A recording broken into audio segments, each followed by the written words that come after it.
Welcome to my channel, The Divine Connection with Shiva and Krishna. ఓం శ్రీ గణేశాయ నమః.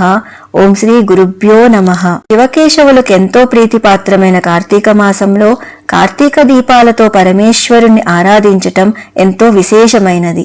కార్తీక మాసం రాగానే అందరికీ గుర్తుకొచ్చే కథ పోలి స్వర్గం. ఈ మాసంలో దీపారాధనకు గల ప్రాముఖ్యతను తెలియజేసే అద్భుత కథ ఈ పోలి స్వర్గం. ఇంతకీ ఎవరు ఈ పోలి, ఆమె వెనక ఉన్న ఈ కథ ఏమిటో ఇప్పుడు మనం తెలుసుకుందాం.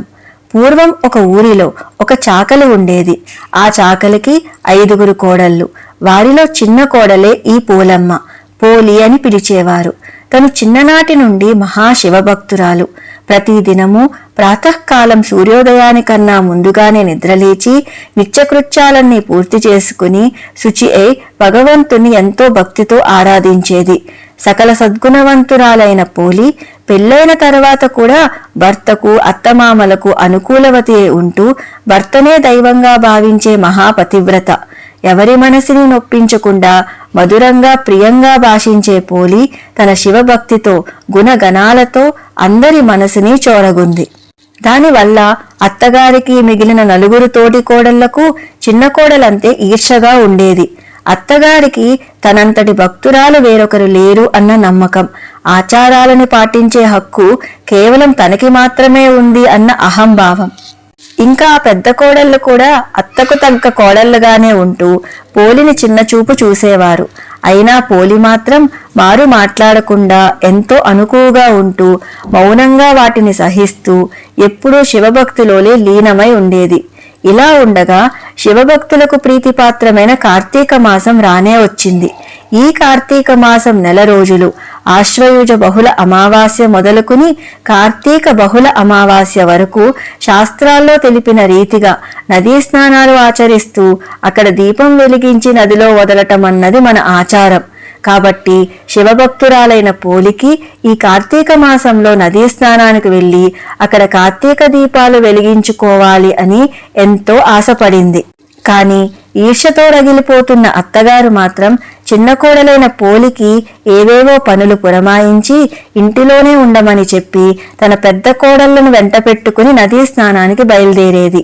అక్కడ అందరూ నదీ స్నానం పూర్తి చేసుకుని దీపాలను వెలిగించుకునేవారు. వారిలో ఉన్న ఈ ఈర్ష్య అసూయల కారణంగా వారి దృష్టి భగవంతునిపై కాకుండా ఇంట్లో ఉన్న పోలిపైనే ఉండేది. వారి ఇంట్లో లేని సమయంలో పోలి భగవంతునికి దీపం పెట్టి ఎక్కడ పుణ్యం తెచ్చేసుకుంటుందో అన్న అనుమానంతో దీపం పెట్టేందుకు కావలసిన సామాగ్రి నెయ్యి, ఒత్తులు ఏవీ ఇంట్లో లేకుండా జాగ్రత్త పడి మరీ బయలుదేరేవారు. కార్తీక మాసం 1 రోజులు పోలి భగవంతునికి దీపం సమర్పించుకోకుండా ఉండేందుకు అత్తగారు చేసిన ప్రయత్నాలు అన్నీ ఇన్ని కాదు. కానీ తన ప్రయత్నాలు ఏవీ ఫలించలేదు. నిత్యం భగవత్ స్మరణలోనే ఉండే భక్తులను ఎలా అనుగ్రహించాలో ఆ భగవంతునికి తెలియందా చెప్పండి. వారి పెరట్లో ఒక పత్తి చెట్టు ఉండేది. వారంతా నదీ స్నానానికి వెళ్ళగానే పోలి అక్కడ ఉన్న నూతిలోని నీటితోనే స్నానాధికాలను పూర్తి చేసుకుని వారి పెరట్లో ఉన్న పత్తి చెట్టు నుంచి రాలిన పత్తిని తీసుకుని దానితో ఒక ఒత్తును తయారు చేసుకునేది. ఆ ఒత్తుకు తాను మజ్జిగ చిలకగా ఆ మజ్జిగ కవ్వానికి అంటిన వెన్నను రాసి దీపాన్ని వెలిగించి పరమేశ్వరునికి భక్తితో సమర్పించుకునేది. అత్తగారు ఎక్కడ తిడుతుందో అన్న భయంతో ఆ దీపం ఎవరికీ కనిపించకుండా ఉండేందుకు ఆ దీపం మీద చాకలి బాణ బోర్లించేది. ఇదే విధంగా ప్రతిరోజు జరుగుతూ ఉండేది. ఇలా కార్తీక మాసమంతా తనకున్నంతలో నిర్విఘ్నంగా దీపాలను వెలిగించుకుంది పోలి. ఇక చివరి రోజైన కార్తీక బహుళ అమావాస్య రానే వచ్చింది. కార్తీక మాసం చివరి రోజు కాబట్టి ఆ రోజు కూడా నదీ స్నానం చేసి ఘనంగా కార్తీక దీపాలను వదిలేందుకు అత్తగారు తన పెద్ద కోడళ్ళు వెంట పెట్టుకుని నదికి బయలుదేరింది. వెళ్తూ వెళ్తూ పోలికి ఆ రోజు కూడా దీపాలను పెట్టే తీరిక లేకుండా ఇంటి పనులన్నీ అప్పగించి మరీ వెళ్ళింది. కానీ పోలి ఎప్పటిలానే ఇంటి పనులన్నీ పూర్తి చేసుకుని ఇంటి దగ్గరే కార్తీక దీపాన్ని వెలిగించుకుని సమర్పించుకుంది. ఈ లోపులో అందరూ నదీ స్నానాలు పూర్తి చేసుకుని ఇంటికి తిరిగి వచ్చారు.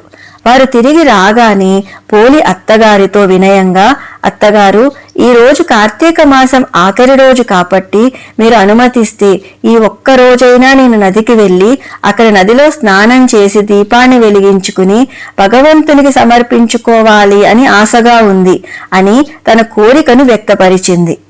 దానికి అత్తగారు, నెలంతా దీపాలు పెట్టండి, ఈ ఒక్కరోజు దీపం పెడితే ఆ భగవంతుడు ప్రసన్నుడవుతాడా ఏంటి అని మనసులో అనుకుని నిర్లక్ష్య భావంతో, సరేలే ఇంటి పనులన్నీ పూర్తి చేసి అప్పుడు నదీ స్నానానికి వెళ్ళు అని అనుమతించింది. అంతే, అది విన్న పోలి సంతోషానికి అవధులే లేవు. అప్పటికే పనులన్నీ పూర్తి చేసిన పోలి తక్షణమే నది ఒడ్డుకు వెళ్లి విధిగా సంకల్పపూర్వకంగా స్నానాలు ఆచరించి భక్తితో దీపాన్ని వెలిగించి నదిలో వదిలి భగవంతునికి సమర్పించుకుంది. ఎన్ని అవాంతరాలు వచ్చినా, ఎంత కష్టసాధ్యమైనా కూడా ధర్మాచరణ తప్పని తన భక్తి శ్రద్ధలకు ప్రసన్నుడైన పరమేశ్వరుడు తనను అనుగ్రహించదలసి ఆమెను బొందితో స్వర్గానికి తీసుకుని వెళ్లేందుకు దివ్య కాంతులతో ప్రకాశిస్తున్న బంగారు పుష్పక విమానాన్ని పోలి చెంతకు పంపించారు. దేవదూతలు పోలిని విమానంలోకి ఎక్కించుకున్నారు. అక్కడ జనమంతా ఈ అద్భుత దృశ్యానికి ఆశ్చర్యచకితులవుతున్నారు. ఊరి జనం ద్వారా ఈ విషయం తెలుసుకున్న పోలి యొక్క అత్త, తోటికోడళ్ళు వెంటనే అక్కడికి చేరుకున్నారు. అక్కడ ఆకాశంలో దివ్యమైన పుష్పక విమానంలో దివ్య కాంతులతో వెలిగిపోతున్న పోలిని చూసి హతాశులయ్యారు. ఎలాగైనా ఆమెతో పాటుగా తాము కూడా స్వర్గానికి వెళ్లాలనుకునే ఆత్రంలో పోలి కాళ్లను పట్టుకుని వేలాడే ప్రయత్నం చేశారు. అది చూసిన దేవదూతలు వారితో, పోలి మహాశివభక్తురాలు, అలాంటి భక్తురాలికి మీరంతా ఎన్ని విఘ్నాలు కలిగించాలి అని చూసినా తను మాత్రం నిర్మలమైన నిష్కల్మషమైన హృదయంతో అత్యంత భక్తి శ్రద్ధలతో ప్రతిరోజు తనకున్నంతలోనే జ్యోతిని వెలిగించి భక్తితో పరమేశ్వరునికి సమర్పించుకునేది. కానీ మీరు మాత్రం కపట బుద్ధితో, ఈర్ష్యా ద్వేషాలతో ఒక భక్తురాలిని బాధపెట్టి మహా అపరాధమే చేశారు. దానికి ప్రాయశ్చిత్తమే లేదు. అంతేకాదు, ఆడంబరానికి పోయి అట్టహాసంగా భగవంతునికి మీరు ఎన్ని దీపాలు వెలిగించినా మాత్రం ఏమి లాభం? ఉండాల్సిన శ్రద్ధాభక్తులు ఇసుమంతైనా లేనప్పుడు. కాబట్టి మీకు స్వర్గానికి వచ్చే అర్హతే లేదు అని విమానం నుండి కిందకు త్రోసివేశారు. వాళ్ళ కళ్ళ ఎదుటే దివ్య విమానంలో పోలి బొందితో స్వర్గానికి వెళ్ళింది. ఇదే మహాభక్తురాలైన పోలి యొక్క దివ్య గాథ. అప్పటి నుండి ఆ మహాభక్తురాలైన పోలిని తలుచుకుంటూ కార్తీక బహుళ అమావాస్య రోజున ఉదయాన్నే శుచిగా స్నానాదులను పూర్తి చేసుకుని అరటి దొప్పల్లో ఒత్తులను వెలిగించి నీటిలో వదలటం అన్నది మన సాంప్రదాయంగా వస్తుంది. కార్తీక మాసం నెల రోజులు ఏ ఒక్కరోజు కూడా దీపాన్ని వెలిగించటం కుదరకపోయినా సరే, ఈ కార్తీక బహుళ అమావాస్య రోజున మాత్రం 30 ఒత్తులను వెలిగించి నీటిలో వదిలితే మాసమంతా దీపారాధన చేసిన ఫలం లభిస్తుంది అని చెప్తారు పెద్దలు. వీలైతే ఈ రోజున బ్రాహ్మణులకు దీపాన్ని గాని స్వయం పాకాన్ని గాని దానం చేస్తూ ఉంటారు. చాలా మంది ఈ పోలిని, ఈ దీపాన్ని శ్రీ మహాలక్ష్మి స్వరూపంగా భావిస్తూ ఉంటారు. అందుకే నెల అంతా సూర్యోదయానికన్నా ముందుగా దీపాలు వెలిగించుకుని మార్గశిర శుద్ధ పాడ్యమి నాడు ఈ పోలి దీపాలు వెలిగించి నీటిలో వదులుతారు. ఇక్కడ కార్తీక మాసంలో దీపాలను వెలిగిస్తే బొందితో స్వర్గానికి చేరుకుంటాము అని కాదు. భగవంతునికి కావలసింది నిష్కల్మషమైన భక్తి, ఆడంబరాలతో కూడిన పూజలు కాదు. మన శాస్త్రాల్లో తెలిపిన ఆచారాలను శ్రద్ధగా ఆచరించాలి అన్న మనసు, భగవంతునిపైన నిర్మలమైన భక్తి నీకు ఉంటే భగవంతుడే నీ మార్గాన్ని సుగమం చేస్తాడు అని చెప్పటమే ఈ కథలోని ఆంతర్యంగా భావించాలి. సర్వం శివార్పణమస్తు. స్వస్తి. Thanks for watching. Please do like, share and subscribe. నా తదుపరి వీడియోస్ నోటిఫికేషన్స్ కోసం పక్కనే ఉన్న బెల్ ఐకాన్ ప్రెస్ చేయటం మర్చిపోకండి.